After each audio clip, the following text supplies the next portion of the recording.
I'm Brooke. I'm Dave.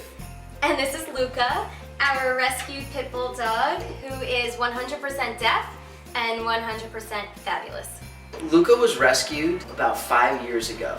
He had been previously adopted and brought back because the family that had adopted him before was having a difficult time with him because he's deaf. And 100% deaf, like does not hear a thing. And there's definitely challenges that come along with raising and training a deaf dog. So evidently it was a little bit more than they could handle, and they had brought him back to the shelter. I was a volunteer at the ASPCA at the time. A lot of the volunteers at the shelter that day were like, you have to see this dog upstairs on the 4th floor, I'll never forget. And I went upstairs, I met him, and it was like love at first sight. Of course, I went to the shelter immediately and I saw him, and I knew then and there that we were not leaving without him.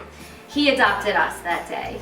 Since Luca is 100% deaf, we have to use our hands to speak with him. We had to train him to understand what certain hand signals meant, and he picked up really quickly. We call it doggy sign language. It's our own language and our own way of communicating with him.